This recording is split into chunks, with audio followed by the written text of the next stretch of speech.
नमस्कार साथियों, आज हम बात करने वाले हैं ऐसे एक सेंसिटिव मुद्दे पर जो बैंकिंग सेक्टर का है, पर इसमें इस बार लॉटरी लगी है ग्रामीण क्षेत्र के लोगों की। क्योंकि आज मैं बात करने वाला हूं बैंक मर्जर के घोटाले के बारे में। ये घोटाले हुए हैं आईडीएफसी और पीएनबी बैंक में। इन बैंकों के कस्टमर्स ने यूको और आरएमजीबी बैंक के अकाउंट्स में लाखों रुपए ट्रांसफर कर लिए। इन बैंकों के यूजर्स रातों रात करोड़पति बन गए। इनमें से तो कुछ लोग आपके पड़ोसी भी हो सकते हैं। जी हाँ, मैं सच कह रहा हूँ। इन बैंकों के कस्टमर वास्तव में रातों रात लखपति बन गए। इन कस्टमर्स ने आईडीएफसी और पीएनबी बैंक को करोड़ों रुपए का चूना लगा दिया, और वो भी एक रात में। आखिर क्या है ये मामला, समझने की कोशिश करेंगे। साथ ही ये जानेंगे कि कौन से कस्टमर हैं जिन्होंने रातों रात इस घोटाले को अंजाम दे दिया, और साथ ही ये भी जानेंगे कि अब उन कस्टमर्स के साथ क्या होगा। क्या वह उन पैसों से मजे कर पाएंगे या फिर वो कोई गहरे जाल में फंसने वाले हैं।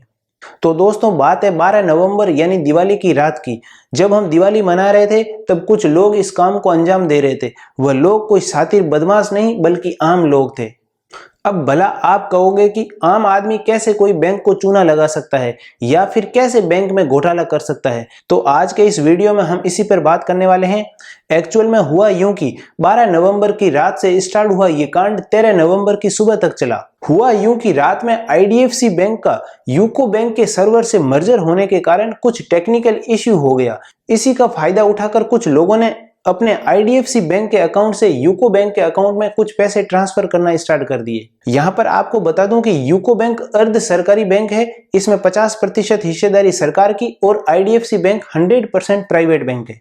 क्योंकि नॉर्मली बैंक्स और एनबीएफसी कंपनीज अपने बैंकिंग सिस्टम में कुछ अपग्रेड या फिर सिस्टम को अपडेट करने के लिए रात में ही काम करते हैं, क्योंकि रात में बैंकिंग एक्टिविटी कम होती है और ज्यादा कस्टमर्स को दिक्कत ना हो। इसलिए मैक्सिमम यही कोशिश की जाती है कि रात में ही सर्वर को अपडेट किया जाए ताकि कस्टमर्स को प्रॉब्लम कम से कम हो। और यही काम किया आईडीएफसी और यूको बैंक ने, और इसी का फायदा कुछ लोगों ने उठाया। उस टाइम पीरियड के दौरान यानी 12 तारीख की रात से 13 तारीख की सुबह तक कुछ लोगों ने अपने आईडीएफसी बैंक अकाउंट से पैसे ट्रांसफर किए यूको बैंक को। तो इस दौरान आईडीएफसी कस्टमर के यूजर्स ने ये पाया कि उनके अकाउंट से पैसा डिडक्ट नहीं हुआ, जबकि यूको बैंक के कस्टमर्स के अकाउंट में पैसा क्रेडिट हो गया। तो यूजर्स ने एक बार फिर ट्राई किया तो वही प्रॉब्लम वापस रिपीट हुई। आईडीएफसी बैंक के कस्टमर अकाउंट का पैसा डिडक्ट नहीं हुआ और यूको बैंक के अकाउंट में पैसा फिर से क्रेडिट हो गया। यही प्रक्रिया यूजर ने बार बार अपनाकर उसने यूको बैंक के अकाउंट में लाखों रुपए इकट्ठे कर लिए। ऐसी ही प्रक्रिया अपनाई गई पीएनबी बैंक के साथ। पीएनबी बैंक के कस्टमर्स ने अपने अकाउंट से पैसे ट्रांसफर किए आरएमजीबी बैंक अकाउंट में और उसमें भी लाखों रुपए इकट्ठे कर लिए। फिर उसने यूको और आरएमजीबी से अपने ऑनलाइन बैंकिंग के थ्रू किसी दूसरे बैंक में पैसे ट्रांसफर करना स्टार्ट कर दिए या फिर एटीएम से पैसे निकालना स्टार्ट कर दिया। और यही प्रोसेस उसने अपने फ्रेंड्स और रिलेटिव्स को बता दिया। और ये बात आईडीएफसी और पीएनबी बैंक यूजर्स में आग की तरह फैल गई और उन कस्टमर्स ने अपने या फिर किसी रिलेटिव के यूको और आरएमजीबी बैंक में पैसे ट्रांसफर करवाना स्टार्ट कर दिया। आईडीएफसी बैंक का सर्वर यह समझ पा रहा था कि यह पैसा डेबिट नहीं हो रहा है या बेनिफिशियरी के अकाउंट में पहुंच नहीं रहा है, तो वह बैंक उस पैसे को डिडक्ट या डेबिट नहीं कर रहा था। इस वजह से आईडीएफसी बैंक के कस्टमर्स को वह पैसा अपने अकाउंट में ही शो कर रहा था, जिससे उन कस्टमर्स को लग रहा था कि मेरा पैसा डिडक्ट ही नहीं हुआ और यूको बैंक को वो एंट्री शो हो रही थी। तो यूको बैंक ने बेनिफिशियरी के अकाउंट में उन सारी एंट्रीज को क्रेडिट कर दिया, यानी वह सारे पैसे जितनी एंट्रीज यूको बैंक के कस्टमर्स के अकाउंट में आई उन सभी ट्रांजैक्शन की लाइन लग गई। अब उन कस्टमर्स ने 5-5 हजार की सैकड़ों एंट्रीज कर ली। इससे उनके अकाउंट में लाखों रुपए क्रेडिट हो गए। बैंक को जब इस घटना का पता चला तब तक करोड़ों रुपए ट्रांसफर हो चुके थे। अब हो सकता है कि यह घोटाला भारत का अब तक का सबसे बड़ा घोटाला हो, जिसमें इतने सारे लोगों ने मिलकर इस घोटाले को अंजाम दिया हो। फिर मॉर्निंग में जब सर्वर ग्लिच को दूर करके उन सभी अकाउंट्स को फ्रीज किया गया जिससे पैसा डेबिट हुआ और जिस अकाउंट में पैसा क्रेडिट हुआ। इस घटना में आईडीएफसी बैंक कस्टमर्स ने यूको बैंक को ही पैसा ट्रांसफर किया, यानी जिन आईडीएफसी बैंक यूजर्स के पास खुद का या यूको बैंक का अकाउंट था तो उन्होंने अपने बैंक अकाउंट्स में पैसा ट्रांसफर कर लिया, और जिन कस्टमर्स के पास खुद का या यूको बैंक का अकाउंट्स नहीं था उन्होंने अपने रिलेटिव या फ्रेंड्स के यूको बैंक अकाउंट में पैसे ट्रांसफर करवा लिए। यही सेम प्रोसेस फॉलो कर रहे थे पीएनबी और आरएमजीबी बैंक के कस्टमर्स। पीएनबी के कस्टमर्स ने भी आरएमजीबी बैंक अकाउंट्स में पैसे ट्रांसफर करवा लिए। अब इस घटना के बाद हुआ यूं कि आईडीएफसी का अकाउंट तो फ्रीज हुआ ही, साथ ही उस यूको बैंक अकाउंट को भी फ्रीज कर दिया गया जिसमें पैसा क्रेडिट हुआ। बात सिर्फ यहीं खत्म नहीं होती, किस्सा तो अब स्टार्ट होता है। अब उन सभी आईडीएफसी बैंक कस्टमर्स के लिए प्रॉब्लम खड़ी हो गई है कि उनका बैंक अकाउंट तो फ्रीज हो ही गया। अब जब तक ये प्रॉब्लम रिजॉल्व नहीं हो जाएगी तब तक उनका आईडीएफसी का अकाउंट तो फ्रीज ही रहेगा, साथ ही वह उस अकाउंट से अब किसी प्रकार की कोई लेन देन नहीं कर पाएंगे। और यही चीज होगी यूको बैंक के उन कस्टमर्स के साथ जिनके खाते में पैसा क्रेडिट हुआ, यानी अब उनका अकाउंट भी फ्रीज हो गया है या फिर आने वाले कुछ समय में फ्रीज हो जाएगा। इससे वह यूको बैंक कस्टमर्स भी अपनी किसी भी प्रकार की बैंकिंग एक्टिविटी नहीं कर पाएंगे।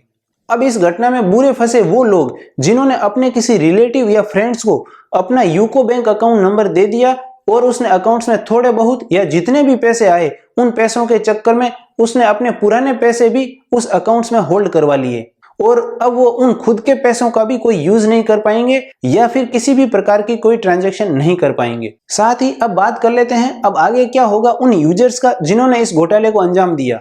तो हुआ यूं कि इस घोटाले में उन दोनों अकाउंट्स को तो फ्रीज कर ही दिया गया, इससे कुछ पैसा तो यूको बैंक अकाउंट में ही रुक गया और जो पैसा यूको बैंक के अकाउंट में अभी तक फ्रीज होके पड़ा है उसको तो वो वापस आईडीएफसी बैंक को ट्रांसफर कर ही दिया जाएगा। और जिन यूजर्स ने अपना यूको बैंक अकाउंट से पैसा विड्रॉल कर लिया है या किसी थर्ड पार्टी के अकाउंट में ट्रांसफर करके उन पैसों को विड्रॉल कर लिया तो उन पर कानूनी कार्रवाई स्टार्ट हो जाएगी और वो पूरा पैसा उस यूको बैंक यूजर से ही वसूला जाएगा। यही सेम प्रोसेस फॉलो होगा आरएमजीबी बैंक यूजर्स के साथ जिन्होंने पीएनबी से पैसा लिया है और उस पैसे को कहीं यूज कर लिया।